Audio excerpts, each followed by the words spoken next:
दोस्तों, Edgbaston test के पहले दिन टीम इंडिया ने शानदार वापसी की। शुरुआती झटकों के बाद शुभमन गिल और रविंद्र जडेजा ने पारी को संभाला। गिल ने कप्तानी पारी खेली, जबकि जडेजा ने भी शानदार बल्लेबाजी की। जी हां, इस वीडियो में हम आपको आज के खेल का पूरा हाइलाइट्स बताएंगे, तो वीडियो को अंत तक जरूर देखें। और अगर टीम इंडिया के फैन हो तो वीडियो को एक लाइक जरूर करें। इस वीडियो का लाइक टारगेट है 1000 लाइक्स। दोस्तों, टॉस हुआ और इंग्लैंड के कप्तान बेन स्टोक्स ने एक बार फिर अपने तेज गेंदबाजों पर भरोसा जताते हुए पहले गेंदबाजी का फैसला किया। और यह फैसला थोड़ा चौंकाने वाला इसलिए भी रहा क्योंकि लीड्स में भारत की पहली पारी अच्छी रही थी, लेकिन एजबेस्टन की हरी पट्टी को देखकर इंग्लैंड ने सोचा कि शुरुआत में विकेट निकालकर भारत को दबाव में डाला जा सकता है। भारत ने अपनी प्लेइंग 11 में 3 बदलाव किए।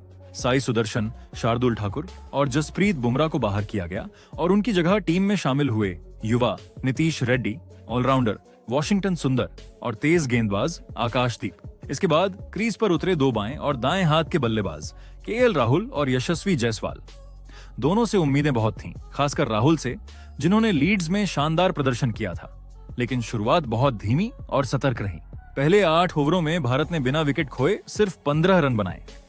इंग्लैंड के गेंदबाज, खासकर वॉक्स, लगातार अच्छी लाइन लेंथ पर गेंद डाल रहे थे और राहुल को बार बार बाहरी किनारे पर परेशान कर रहे थे।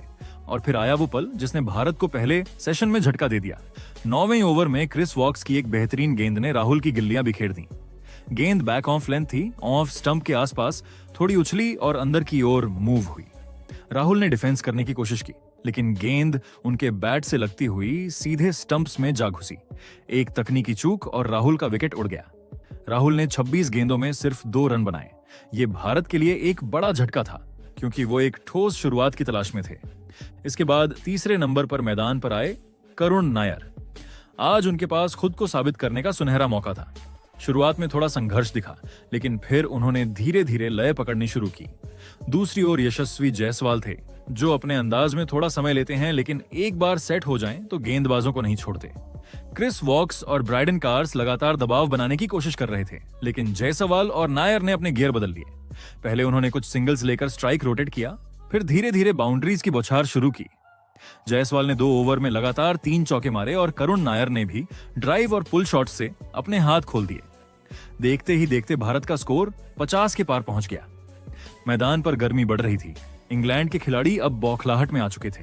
तभी कप्तान बेन स्टोक्स ने जायसवाल को कुछ कहकर उकसाने की कोशिश की।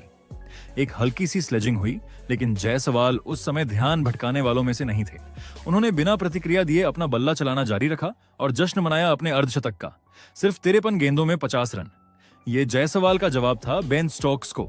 इस समय ऐसा लग रहा था कि इंग्लैंड की बेसबॉल फिलॉसफी को जायसवाल की जैज़बॉल चुनौती दे रही थी।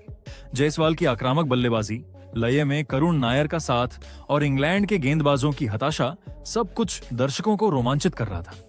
जिस समय लग रहा था कि भारत लंच तक बिना और नुकसान के पहुंच जाएगा, उसी वक्त ब्राइडन कार्स ने करुण नायर को ऐसी गेंद फेंकी जो एक टेस्ट मैच की क्लासिक डिलीवरी कही जा सकती है। एक रफ्तार भरी शॉर्ट गेंद जो करुण नायर की छाती के पास उठी। नायर ने सिर्फ अपने चेहरे को बचाने के लिए बल्ला ऊपर कर दिया। गेंद बल्ले के किनारे से लगकर सीधे दूसरे स्लिप में हैरी ब्रूक के हाथों में जा पहुंची। ये कैच आसान था और ब्रूक ने कोई गलती नहीं की। करुण नायर ने 50 गेंदों में 31 रन बनाए और एक अच्छी शुरुआत को बड़ी पारी में बदलने से चूक गए। ये विकेट इंग्लैंड के लिए लंच से ठीक पहले मनोबल बढ़ाने वाला था। नायर के आउट होने के बाद शुभमन गिल बल्लेबाजी के लिए आए। दूसरी ओर जायसवाल अभी भी मोर्चा संभाले हुए थे। लंच ब्रेक तक भारत ने 2 विकेट पर 98 रन बना लिए थे। जायसवाल 62 रन बनाकर नाबाद थे और गिल 1 रन के साथ क्रीज पर थे। अब जब दूसरे सत्र की शुरुआत हुई तो उम्मीदें थीं कि जायसवाल अपना टेस्ट शतक पूरा करेंगे और गिल भी लंबे समय बाद एक बड़ी पारी खेलेंगे। मौसम बल्लेबाजी के लिए आदर्श हो चुका था। सूरज निकल आया था और पिच की नमी अब सूख चुकी थी। गेंदबाजों को अब ज्यादा मूवमेंट नहीं मिल रही थी और ऐसे में बल्लेबाजों ने धीरे धीरे अपना शिकंजा कसना शुरू कर दिया। जायसवाल ने वहीं से शुरुआत की जहां उन्होंने छोड़ा था। आत्मविश्वास उनके हर शॉट में झलक रहा था। वो ड्राइव कर रहे थे, कट लगा रहे थे और तेज गेंदबाजों के सामने बेहिचक खेल रहे थे। इंग्लैंड के गेंदबाजों के पास जवाब नहीं था। बेन स्टोक्स ने एक बार फिर क्रिस वॉक्स और ब्राइडन कार्स को लगाया, लेकिन जायसवाल अब सेट हो चुके थे। उनकी बैटिंग में वो लय दिख रही थी जो किसी अनुभवी बल्लेबाज में होती है। टाइमिंग कमाल की, फुटवर्क शानदार और सबसे बड़ी बात, वो गेंद को बहुत अच्छे से पढ़ रहे थे। छोर पर अब रंग में आते जा रहे थे। उन्होंने पहले कुछ डॉट गेंदें झेली, लेकिन फिर ऑफ साइड पर 2 बेहतरीन कवर ड्राइव और एक बैकफुट पंच ने दिखा दिया कि आज वो भी कुछ बड़ा करना चाहते हैं। धीरे धीरे भारत का स्कोर 150 के पार चला गया। दर्शकों के बीच जोश था, कमेंट्री बॉक्स में तारीफों की बौछार थी। सभी को लग रहा था कि बस कुछ ओवरों की बात है और जायसवाल का शतक पूरा होगा। गिल और जायसवाल के बीच 50 रन की साझेदारी भी पूरी हो चुकी थी। ये साझेदारी न सिर्फ स्कोर बोर्ड के लिए अहम थी, बल्कि आत्मविश्वास और मनोबल के लिए भी जरूरी थी। लेकिन क्रिकेट में जैसे ही सब कुछ सही लगता है, कोई एक मोड़ ऐसा आता है जो खेल की दिशा बदल देता है। 161 रन पर खेल रही टीम इंडिया को तब वो झटका लगा जिसकी कल्पना किसी ने नहीं की थी। कप्तान बेन स्टोक्स खुद गेंदबाजी करने आए। आमतौर पर स्टोक्स अपनी गेंदबाजी का इस्तेमाल तब करते हैं जब टीम को अचानक कोई चमत्कार चाहिए होता है, और यही चमत्कार उन्होंने कर दिखाया। स्टोक्स ने एक शॉर्ट और वाइड गेंद डाली जिसे आमतौर पर कोई भी बल्लेबाज कट करने की कोशिश करता है। जायसवाल ने भी वही किया, कट करने गए, लेकिन गेंद बैट के निचले किनारे से लगकर सीधे विकेट कीपर जेमी स्मिथ के दस्तानों में समा गई।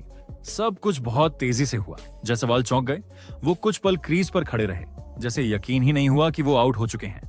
फिर धीरे धीरे सिर झुकाए वापस लौटे। 107 गेंदों में 13 चौकों की मदद से उन्होंने 87 रन बनाए।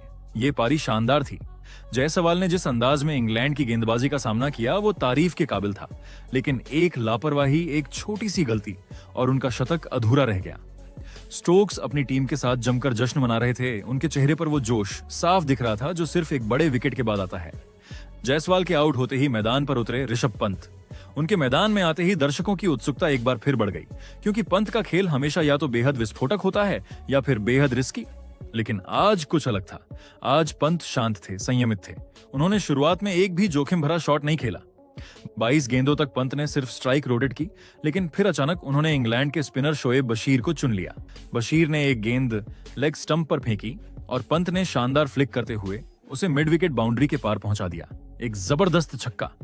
ये वो संकेत था कि अब पंत भी तैयार हो चुके हैं। दूसरी छोर पर गिल अब पूरी तरह सेट हो चुके थे। उन्होंने ड्राइव, पुल और स्क्वायर कट जैसे क्लासिकल शॉट्स लगाए, जो ये दिखा रहे थे कि आज गिल भी एक बड़ी पारी खेलने के मूड में है। वो तेज नहीं खेल रहे थे, लेकिन हर गेंद को समझकर टाइम करके सटीक शॉट्स मार रहे थे।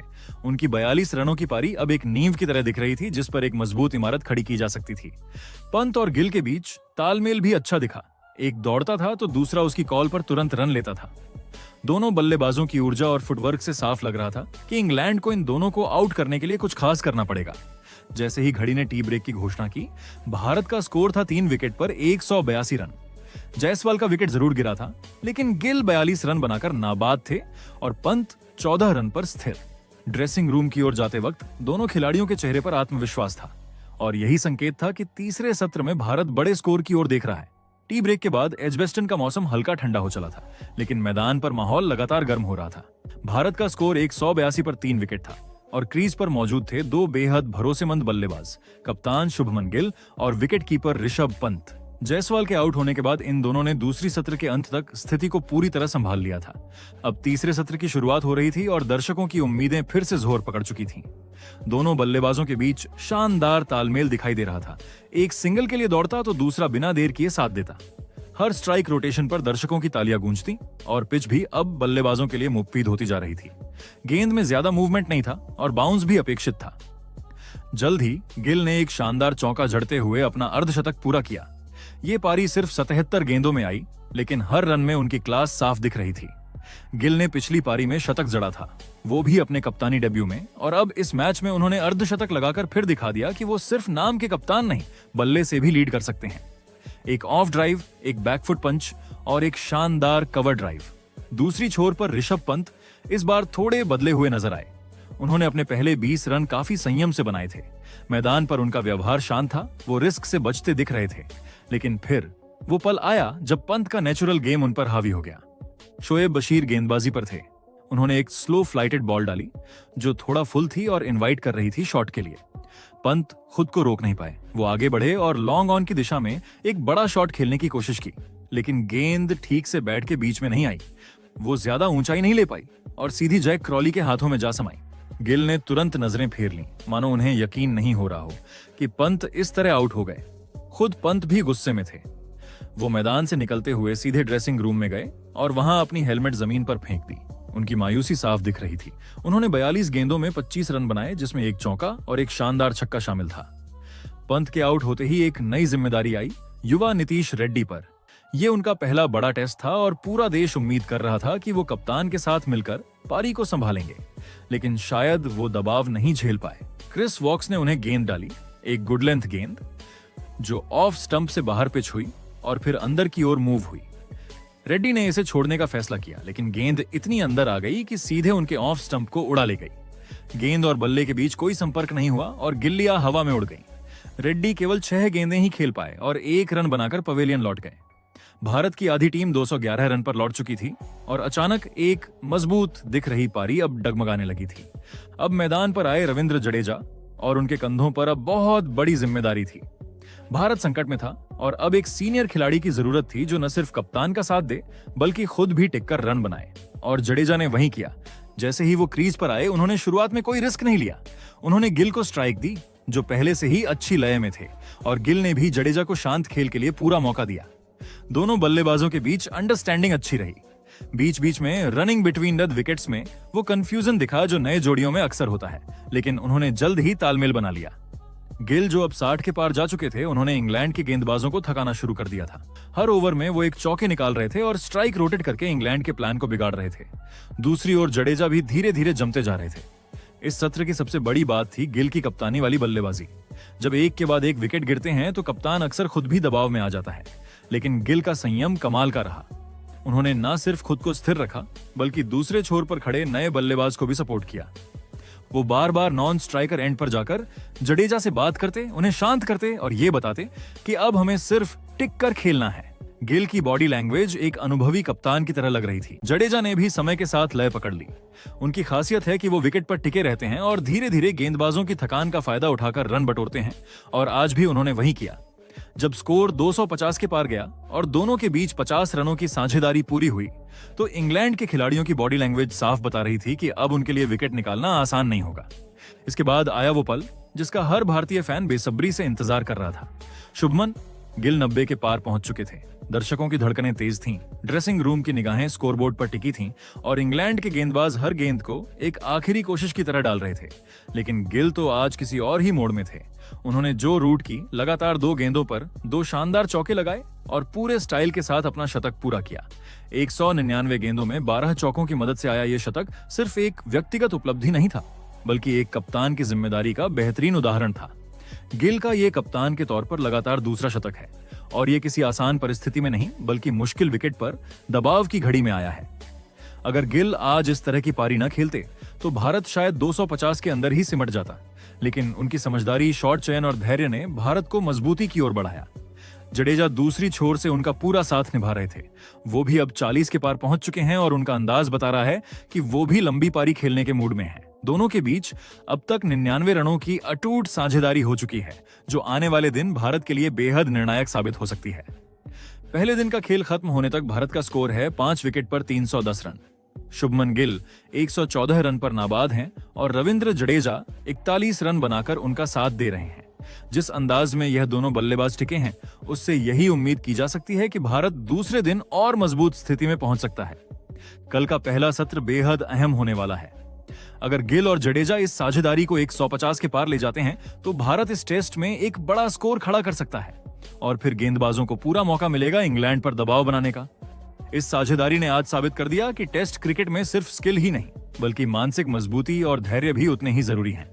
गिल और जडेजा ने ये दोनों खूबियां आज बखूबी दिखाई और इसी वजह से भारत अब मजबूती से इस मैच में खड़ा है। तो दोस्तों, आप टीम इंडिया के आज के इस प्रदर्शन को 10 में से कितने नंबर दोगे? कमेंट जरूर करें।